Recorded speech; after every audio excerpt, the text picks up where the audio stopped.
Baik, Assalamualaikum warahmatullahi wabarakatuh. Terima kasih atas kesempatannya. Jadi, di sini kami akan mempresentasikan hasil diskusi kami untuk memenuhi tugas mata kuliah Sosiologi Antropologi Gizi, yang dimana kami akan membahas mendalam tentang membangun kebiasaan makan anak, kunci utamanya ada pada keluarga. Nah, mata kuliah ini diampu oleh Pak Andi Zulkifli SKM MKes, dan kami beranggotakan 3 orang. Yang pertama, Sari Irianti Berta Agatha Sitorus. Yang kedua, Sri Nova Bahri. Dan yang ketiga, saya sendiri, Nurhaliza, sebagai moderator. Nah, untuk membahas lebih dalam tentang bagaimana sih ini membangun kebiasaan makan anak, itu kunci utamanya ada pada keluarga. Nah, peran keluarga. Keluarga memiliki peran utama dalam membentuk kebiasaan makan anak karena orang tualah yang menentukan jenis makanan yang tersedia, cara pengasuhan, serta aturan makan di rumah. Pola asuh yang dapat membantu anak belajar memilih makanan sehat, mengatur porsi, dan memiliki sikap positif terhadap makanan. Selain itu, orang tua menjadi teladan penting untuk anak. Nah, pentingnya kebiasaan makan sehat pada anak. Kebiasaan makan sehat pada anak memiliki peran penting dalam menjaga kesehatan jangka pendek maupun jangka panjang, sehingga perlu dibentuk sejak dini melalui dukungan keluarga. Hal tersebut dapat yang pertama mencegah obesitas dan penyakit, membantu menurunkan risiko kelebihan berat badan dan penyakit seperti diabetes atau hipertensi di masa mendatang. Yang kedua, mendukung pertumbuhan dan perkembangan yang optimal. Zat gizi yang seimbang membantu otak, fisik, serta daya tahan tubuh anak berkembang secara maksimal. Dan yang ketiga, membentuk pola hidup sehat hingga dewasa. Kebiasaan yang baik sejak kecil akan terbawa hingga dewasa dan mempengaruhi pilihan makanan anak di masa depan. Untuk membahas lebih dalam, saya serahkan kepada teman kelompok saya untuk menjelaskan kepada teman sekalian.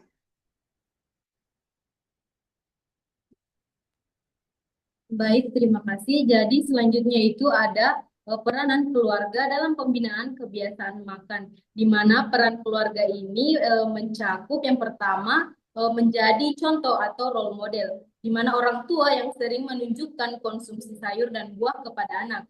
Nah, jadi anak ini akan belajar dari apa yang mereka lihat setiap hari. Ketika orang tua rutin makan sayur, buah, dan makanan yang sehat, maka anak ini akan menganggap kebiasaan tersebut sebagai hal yang normal. Keteladanan ini membuat anak lebih mudah mengikuti pola makan baik tanpa dipaksa, karena mereka meniru perilaku keluarga yang memperlihatkan kebiasaan makan bergizi. Yang kedua, menciptakan lingkungan makan yang positif, menciptakan suasana nyaman di meja makan. Lingkungan makan yang tenang dan menyenangkan dapat membantu anak merasa nyaman saat makan. Menghindari tekanan atau komentar negatif dapat membuat anak lebih menikmati waktu makan. Suasana positif ini juga dapat mendorong anak lebih terbuka untuk mencoba makanan baru dan membentuk kebiasaan makan yang lebih sehat. Yang ketiga, menyediakan makanan sehat di rumah, yaitu mengatur stok makanan dan memilih menu seimbang. Ketersediaan makanan sehat di rumah sangat mempengaruhi pilihan makan anak. Dengan menyediakan bahan dan menu yang memenuhi kebutuhan gizi, karena orang tua akan membantu anak memilih makanan yang lebih baik, membatasi makanan tinggi gula atau lemak, dan memperbanyak pilihan makanan yang lebih bergizi membuat anak terbiasa mengonsumsi makanan yang mendukung kecukupan zat gizinya. Next slide. Yang keempat, pendidikan gizi dalam keluarga yang dimana mengajarkan anak mengenal warna dan jenis makanan. Pendidikan gizi sejak dini membantu anak memahami pentingnya makanan yang mereka konsumsi, mengenalkan warna dan jenis makanan, sambil menjelaskan manfaat zat gizi secara sederhana, dapat meningkatkan ketertarikan anak terhadap makanan sehat. Kebiasaan inilah yang akan menumbuhkan kesadaran bahwa pilihan makanan mempengaruhi pemenuhan kebutuhan gizinya. Yang kelima, mengatur porsi dan frekuensi makan. Memastikan anak tidak makan lebih dan mengaturkan snack sehat. Mengatur porsi membantu anak makan sesuai kebutuhan gizi, bukan berlebihan. Frekuensi makanan yang teratur, termasuk pemberian snack sehat, membantu menjaga energi anak sepanjang hari dan mencegah kebiasaan ngemil makan yang tidak sehat. Dan yang keenam, memperkenalkan makanan baru secara bertahap, memberi kesempatan pada anak untuk mencoba rasa baru. Anak sering membutuhkan waktu untuk menerima makanan baru. Dengan memperkenalkan makanan sedikit demi sedikit dan secara berulang, maka anak akan lebih terbuka terhadap berbagai rasa dan tekstur. Pendekatan lembut tanpa pemaksaan dapat membuat anak nyaman sehingga akhirnya bisa memenuhi kebutuhan gizi dari sumber makanan yang lebih bervariasi.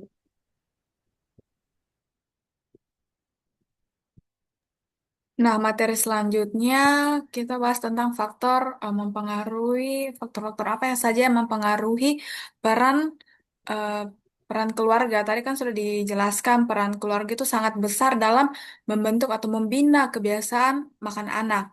Soalnya lingkungan yang pertama kali dikenal anak itu adalah di rumah, di keluarga. Nah, faktor-faktor yang mempengaruhi yang pertama yaitu ketersediaan sarapan atau makanan yang ditentukan oleh sang ibu. Jadi makanan yang sering disajikan di rumah itu perlahan jadi kebiasaan anak. Jadi kalau si ibu di rumah memasak atau terbiasa memberi anaknya makan makanan sayur atau buah-buahan, anak juga itu akan ikut terbiasa sampai dewasa nanti. Tapi kalau di rumah atau si ibu sering menyajikan makanan-makanan yang instan, itu akan pada akhirnya itu akan menjadi pilihan akhirnya anak. Jadi mie instan akan menjadi pilihan terakhirnya dia. Jadi akan terus sampai dewasa. Yang kedua, pendidikan dan pengetahuan gizi orang tua. Jadi orang tua yang paham akan gizi biasanya tuh lebih memperhatikan pilihan makanannya anak, porsi makannya, dan juga pada jadwal makannya anak itu akan teratur. Ini sangat mempengaruhi atau penting terhadap tumbuh kembang si anak. Dan faktor yang ketiga yaitu lingkungan keluarga itu sebagai bentuk kebiasaan makan. Jadi mulai dari kebiasaan makan bersama, cara orang tua mencontohkan cara makan itu bagaimana, pola makan itu bagaimana, sampai di suasana di meja makan akan ada suasana kekeluargaan itu akan menjadi kebiasaan makannya si anak. Jadi semua itu tanpa disadari membentuk perilaku makan anak sampai besar atau dewasa nanti. Next slide. Nah, kalau pembinaan kebiasaan makan kurang diperhatikan sejak kecil, ini ada dampak atau kekurangan pembinaan kebiasaan kebiasaan makan. Yang pertama, meningkatkan risiko gangguan gizi dan kesehatan.